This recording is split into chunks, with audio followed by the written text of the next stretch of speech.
Hello everyone, শুরু করছি আজকে একটা নতুন দিন, নতুন ব্লগ। আজকের দিনটা খুবই স্পেশাল আমার জন্য। আমি আজকে এমন একটা কাজ করতে যাচ্ছি, খুব সাহসের কাজ বলতে হবে। সেটা আমার ক্ষেত্রে, সবার ক্ষেত্রে নয়, কারণ এটা করার অনেক দিন ইচ্ছে ছিল কিন্তু কোনোদিনও করতে পারিনি। স্নান হয়ে গেছে, রান্নাবান্না সব কমপ্লিট হয়ে গেছে। আজকে আমার অম্বুবাচী পড়ে যাচ্ছে, সেই জন্য নিরামিষ রান্না, আমিষ রান্না সব রকমের রান্না করতে হয়েছে। রান্নাগুলোর এখন দেখাবার সময় পেলাম না, নাহলে দেখিয়ে দিতাম একবার। তো বাড়ির এখান থেকে শুরু করলাম। আজকে ওয়েদারটা দেখুন কি অবস্থা, পুরো মেঘ, বৃষ্টি, টিপটিপ করে বৃষ্টি পড়ছে, কিন্তু তাও আমি যাব। যেহেতু আমি ভেবেছি আজকে যাব, তাহলে যাই, চলুন দেখা যাক কী কী করতে পারি। এইভাবে আমার ব্লগটা এখন শুরু করলাম। কোথাও যাওয়া আমার জন্য যে কি হ্যাপা না, সেটা চলুন আপনাদের দেখাই। এই গ্যারেজ খুলতে চাবি নিয়ে এবার গ্যারেজের সামনে আসলাম। খুলেছি, কিন্তু এই দুটো গাড়ি বার করতে হবে, তারপর গাড়িগুলো বার করে অনেক দেরি হয়ে যাচ্ছে। কি করবো, কিছু করার নেই আমার। বাইরেটার অবস্থা দেখবেন, কি অবস্থা দেখুন বাইরেটার, দেখুন মেঘ হয়ে রয়েছে, পুরো মেঘ হয়ে রয়েছে। তারপরে ধুয়ো ব্যাপার, কি জানি কী করবো। দেখেন আমাদের হাউস ওয়াইফদের না সবাই মনে করে কি কোনো কাজই করে না, শুধু ঘরের কাজ করে। আমরা যে ঘর বাইরে কীভাবে সামলাই সেটা শুধু আমরাই জানি যারা কাজ করে। দেখুন, যদিও আমি টুকটাক কাজ করি না তা না, আমিও কিছু ছোটোখাটো ইনকাম করি। দুটো গাড়ি বার করতে হলে প্রথমে আমার হাজব্যান্ডের গাড়িটাকে বার করতে হবে, তারপরে আমার গাড়িটা বার করতে হবে। সকালবেলা ঘুম থেকে উঠে নিরামিষ রান্না, আমিষ রান্না, তারপর পুজো দেওয়া, কারণ অম্বুবাচী পড়ে যাচ্ছে। তার মধ্যে আবার রেনকোট, বৃষ্টি শুরু হয়েছে। দুটো গাড়ি সব রেনকোট পরে নিয়েছি, সব হয়ে গেছে। এগুলো গুছাবো আর যাবো। গ্যারেজটা বন্ধ করে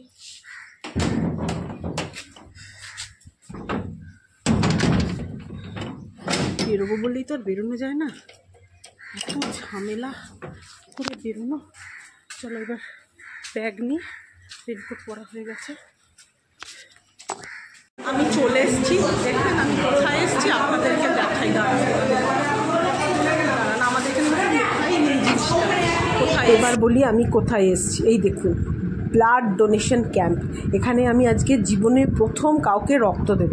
আমার খুব একটা দেওয়ার ইচ্ছে ছিল না, আমি কোনোদিন এগুলোর ভয়ই পাই, কিন্তু আমাদের যে স্কুলে পড়ি সেই স্কুলের টিচার আর আমার দিদিরা, আরও অনেক দিদিরা সবাই মিলে একটা এনজিও চালায়। তারা আজকে ব্লাড ডোনেশন ক্যাম্প করেছে, তার জন্যে আজকে ব্লাড ডোনেশন ক্যাম্প আসার জন্যে আজকে আমার এত সকাল থেকে একটা আনন্দও বলতে পারেন। আমি সত্যি কথা করতে চাইনি, কেন করেছি বলবো। আমার একটা বন্ধুর সঙ্গে দেখা হবে, ওই আমাকে খুব ইন্সপায়ার করে চাইছে। প্রথমে গেলাম, গিয়ে রেজিস্ট্রেশনটা করলাম, সেটাই দেখিয়ে দিচ্ছে। বলছে যে আর এক বোতল জল দিয়েছে, যে এই জলটা খেয়ে যেতে হবে, কিন্তু তখনও পর্যন্ত আমি আসল কাণ্ডটা জানি না। চলুন আস্তে আস্তে জানাচ্ছি। এখানে আমার এক বান্ধবী দাঁড়িয়ে আছে, আর আমাদের যে আমাদের কর্ণধার, মানে এই যে ইনি হচ্ছেন আমাদের দিদি, এনার জন্যেই আজকে এই সমস্ত অনুষ্ঠানটা হতে চলেছে।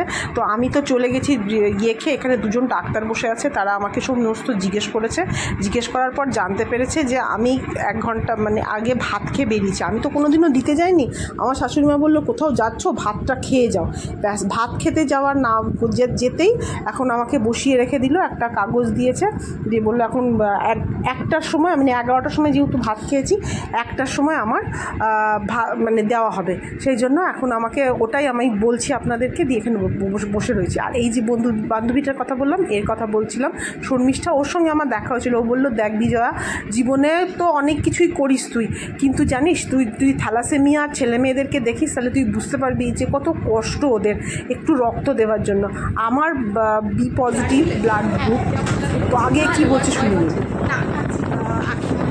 কতক্ষণ লাগবে? 10 মিনিটের মধ্যে হয়ে গেছে। হ্যাঁ 10 মিনিট। আমার তো একটু ভয়ই লাগছে, দেখা যাক কী হয়। আমি ও বসলো, তাই একটু জিজ্ঞেস করে নিই। সত্যি করার দান বলতে যদি বোঝা হয়, আমার কাছে যেগুলো বেশি থাকে সেগুলোই আমি এতদিন দিয়ে এসেছি, কিন্তু শরীর থেকে কিছু যে দেওয়া যায়, প্রথমে তো ভেবেছিলাম খুবই কষ্টের ব্যাপার, কিন্তু কষ্ট খুব একটা না। এই দিদিটা একটা খুব সুন্দর গল্প বলছিল, তো বলছিল যে আরেকটা দিদি আছে, এই দিদি সকাল থেকে এসে কত মানে ব্লাড দেবে বলে কত রকমের বাধার সম্মুখীন এসছে। প্রচণ্ড বৃষ্টি পড়ছিল বললাম না, উনি শাড়ি টাড়ি পরে এসেছিলেন, এসে নিয়ে হোঁচট খেয়েছেন, ঘরে গেছে, ঘরে গিয়ে আবার চুড়িদার পরে করে এসছে, এসে এখানে যখন প্রেশার চেক হয়েছে তখন প্রেশার হাই, বললো দেওয়া যাবে না। তারপরে আবার ওখানে ঠান্ডা হয়ে বসে যখন আবার দেওয়া শুরু করলো, একটা হাত থেকে ব্লাড নিতে গেছে, আরেকটা হয়নি, তখন আবার আরেকটা হাত, মানে চিন্তা করুন কত স্ট্রাগল করে তবে ও ব্লাড দেবে বলেছে, তো দিয়েছেই। এরকমভাবে আমাদের ব্লাডটা নেওয়া হচ্ছে, তাই সবাইকে একটুখানি করে দেখিয়ে দিচ্ছি। করা উচিত, সত্যি বলছি, ব্লাড ডোনেট করা উচিত। আপনারা জানেন না কত মানুষ এই ব্লাডের জন্য পড়ে রয়েছে। 1 ইউনিট ব্লাড নেওয়া হয়, 2 ইউনিট এটার থেকে হয়। আর আপনারা জানেন একটা ব্লাডের এই ইউনিটের দাম কত? 5,000 টাকা। আমার তো ধারণাই ছিল না যে আমরা যে আমাদের যে রক্তটা নিচ্ছে, এটা না সত্যি কথা আমাদের শরীরে খুব একটা কাজে লাগে না। এই কিছুক্ষণ পরে এমনি কয়েক ঘন্টা পরে ওই ব্লাডগুলো নষ্ট হবে, এমনিই নষ্ট হয়ে যাবে। তো এটা যদি কাউকে দিয়ে আমি দান করে কারোর যদি আমি ভালো করতে পারি, এর থেকে ভালো আর কী হতে পারে বলুন তো। আর আমি অনেক ধন্যবাদ দেবো আমার বান্ধবী শর্মিষ্ঠাকে, কারণ শর্মিষ্ঠা যদি আমাকে ওইভাবে ইন্সপায়ার না করতো, পার্টিকুলার ওই কথাটা আমাকে না বলতো যে থ্যালাসেমিয়াদের কত কষ্ট, এটা ভেবেই আমার খুব ভালো লাগছে যে হ্যাঁ, জীবনে কিছু ভালো, মানে কিছু তো কারুর জন্য তো একটা করে দিলাম, সবার জন্য করি, মা বাবা চেনা অচেনা। আমি জানি না আমার ব্লাডটা কার কাছে যাবে, কোন লোকের কাছে যাবে, কে পাবে, কিন্তু যেই পাক আমি অনেক ধন্যবাদ দেবো ভগবানকে যে আমার এই ব্লাডটা যেন কোনো কাজে লাগতে পারে একজন। আমার মানে খুব ভালো লাগছে। আর সবথেকে বড় কথা জানেন আমার কত তাড়াতাড়ি হয়ে গেছে। আমার পাশের যে ছেলেটাকে দেখলেন, ও আমার কত আগে দিচ্ছিল। আর আমার দেখুন, আমি প্রথমে ভয় করছিলাম, কিন্তু ভয়ের মধ্যেও আমি ব্লাডও দিয়েছি, ভিডিওও করছি একা। ওই দিদিটা বলছে, কিরে তুই এর মধ্যেও ভিডিও করছিস? আমি বললাম সব করছি। মানে আমার ভয়টাই চলে গেছে, আমার খুব ভালো লেগেছে। মানে আমার নিজেকে না, মানে অনেক ধন্যবাদ দিচ্ছি আমি ঠাকুরকে যে আমাকে এই একটা ভালো ডিসিশন নিতে আমি মানে সাহস করতে পেরেছি। আমাদের ঘরে না রবিবার দিন বেরোনো খুব মুশকিল হয়ে যায়, কিন্তু আমি যে বেরিয়ে শেষ পর্যন্ত করতে পেরেছি তার জন্য আমার খুব ভালো লাগছে। শর্মিষ্ঠাকে অনেক ধন্যবাদ, আমার রুমাদিকে অনেক ধন্যবাদ, আমার দিদি যেহেতু অর্গানাইজেশনটার মধ্যে থাকে। এ দেখুন হয়ে গেছে, বেশিক্ষণ লাগে না, আমার তো 5 মিনিটের মধ্যেই হয়ে গেছে। আমার মানে খুব কষ্ট একটা হয়নি, হয়ে গেছে, কমপ্লিট।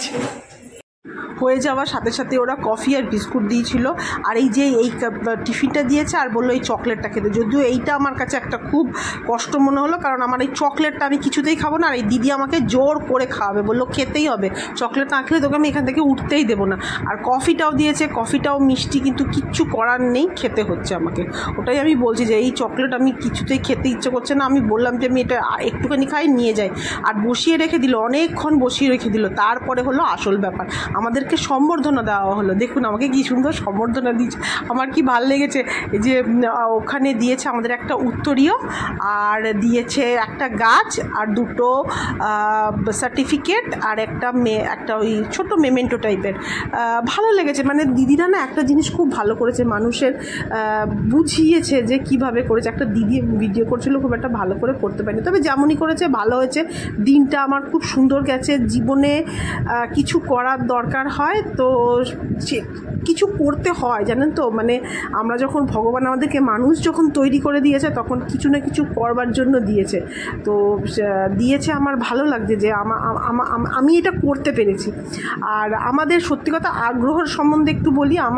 আমি যে স্কুলে পড়তাম ছোটোবেলায়, মানে 6 থেকে 10 উচ্চ মাধ্যমিক স্কুল, সেই স্কুলেরই দিদিরা আর আমার এই টিচার, এরাই সবাই মিলে, আর অনেক বড় বড় দিদিরা রয়েছে, এরা মিলেই একটা নতুন এনজিও করেছে। হ্যাঁ, এটা হচ্ছে আগ্রহ, এটার নাম।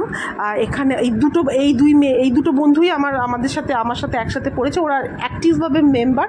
আমার দিদিও এটার মধ্যে অ্যাক্টিভভাবে রয়েছে। কিন্তু আমার সত্যি কথা জীবনে সংসার করে না নিজেকে সময় দেওয়া হয়ে ওঠে না, আর আমার এইটার মধ্যে যাওয়া হয় না। আমি তাও বললাম, দিদি যদি কোনো দিন আবার কিছু হয় তখন নিশ্চয়ই বলবি, আসবো। মানে আমার দিদিকে বলেছি, আর রুমাদিও জানে যে বিজয়াকে বললে আসবে। আমিও খুব একটা প্রোগ্রামে যেতে পারি না, যখন ওই আমাদের স্কুলের একটা ইউনিয়ন হয় তখন যাই, এছাড়া আমি কোনো কিছুতে যাই না। শুধুমাত্র যেটা দরকার মাঝে মাঝে একটুখানি অর্থ সাহায্য, ওটা তো কোনো ব্যাপার না বলুন। অর্থ সাহায্য থেকে আজকে আমার এইটা খুব ভালো লেগেছে, অর্থ তো মানুষের থাকে, দিয়ে দেয়, ঠিক আছে, কিন্তু অর্থ দেওয়ার পরে মানে মানুষের মানে রক্ত দেওয়া, মানে আমার না সত্যি বলছি, আমি নিজেকে, তার মানে আমি এটা বলতে চাইছি না যে আমি খুব আহামরি কাজ করেছি, কত লোকই এরকম দিচ্ছে। তাও আমার আজকে সত্যি কথা আমার নিজেকে খুব স্পেশাল মনে হয়েছে, দিনটা আজকে আমার কাছে খুব স্পেশাল মনে হচ্ছে। দেখুন কত দিদি এর মধ্যে রয়েছে। আজকে কি মানে দিনটা এত বৃষ্টি, তার মধ্যেও যে কত লোক এসেছে, কতজন সবার মধ্যে ছিল। তো এগুলো এবারে আমি দেখাবো যে আমি কি কি পেয়েছি। সবাইকে একটা করে গাছ দিয়েছে, আর ওই সার্টিফিকেট দিয়েছে দেখালামই, আর খাবার দিয়েছে। এই সব খাবার নিয়ে এবার দিদির বাড়িতে গেলাম, কারণ সোমনাথদার শরীরটা ভালো নেই। ওইখানে গেলাম, দিদি বললো না আগে তুই কলাটা অবশ্যই খা। খেয়ে খেলাম, অনেক কিছু খেয়েছি। আমার তো প্লেট ফাঁকা হয়ে গেছে, আপনাদেরকে দেখাচ্ছি। দিদিরটা খাওয়া হয়নি, দিদি এখনও খাচ্ছে। আর ঘরে গেলাম না, বৃষ্টিও পড়ছে, ইচ্ছেও করলো না। ভাবলাম দিদি তো এটার মধ্যে খুব বেশি ইনভলভ থাকে, দিদি যায়নি। ভাবলাম দিদিকে বলেও আসি, আর সোমনাথদার শরীরটা খারাপ, একটু দেখেও আসি। সেই জন্য এবার আমি এখন খেলাম দারুণ জিনিস, চলুন দেখাচ্ছি কী কী খেলাম। আর শেষ হয়ে গেছে, শুধু দিদিটা আছে একটু করে। এই যে ফ্রাইড রাইস, এটা ছিল পনিরের কোনো আইটেম, এটা ছিল চিকেন। এই যে পনিরের আইটেমটা, পনির পাসিন্দা মনে হয় এটা। আর আমার প্লেট পুরো ফাঁকা। খাওয়া ডান হয়ে গেছে, দেখালাম তো ওরা কি কি দিয়েছে। একমাত্র শুধু চকলেটটাই খেয়েছি। ওখানে সবার একটু জল খেলাম, ব্যাস এই ছিল। এখন একটু দিদিদের বাড়িতে থাকবো, বসবো, তারপর ঘরে যাবো। খাওয়া দাওয়ার পর দিদির সাথে বসে গল্প করছিলাম। তারপরে এখন দিয়েছে দিদি আইসক্রিম, আর দেখাচ্ছি। সুগার ফ্রি বললি দিদি? সুগার ফ্রি আইসক্রিমটা নাকি সুগার ফ্রি, তারপর দেখাচ্ছি ফ্রি আইসক্রিম টেস্টটা কেমন দেখি। তারা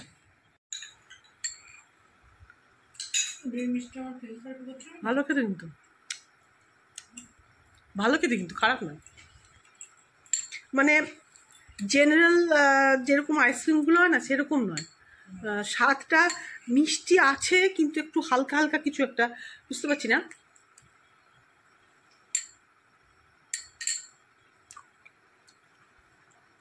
মিষ্টি আছে, হ্যাঁ, কিন্তু প্যাকেটটা দেখালে ভালো হতো না? দাঁড়ান আপনাদেরকে প্যাকেটটা দেখাচ্ছি। মিষ্টি আছে, কিন্তু টেস্টটা খারাপ না, ভালো লাগে। তবে জেনারেল যেরকম আইসক্রিম হয় ওরকম টেস্ট না, টেস্টটা আলাদা। ভালো, কিন্তু মানে আমি কি বলছি, যেটা আমরা যেই আইসক্রিম খাই ওটার মতো টেস্ট নয়, এটার টেস্টটা আলাদা, ভালো খেতে। কাঁঠাল কেন দিলি দিদি? শাশুড়ির জন্য, অম্বুবাসী বলে। তো আজকে আমার এই ছিল ভিডিও, জীবনের নতুন এক্সপিরিয়েন্স, নতুন কিছু। জানেন তো আমি না এরকমই, দেখুন আমার মানে রিপোর্ট নিয়ে গেছিলাম, যেহেতু আমি ব্লাড ডোনেশন করতে যাব না, সেই জন্য আমি একদম রিপোর্ট নিয়ে গেছিলাম। তো কেমন লাগলো আজকে আমার ভিডিওটা অবশ্যই জানাবেন। আর আমার দিনটাও আজকে আমি বলছি ভীষণ ভালো লেগেছে। আপনাদের কেমন লেগেছে অবশ্যই জানাবেন। দেখা হবে তাহলে একটা নেক্সট ভিডিওতে। হ্যাঁ, সাবস্ক্রাইব করতে ভুলবেন না কিন্তু। Till then, tata by.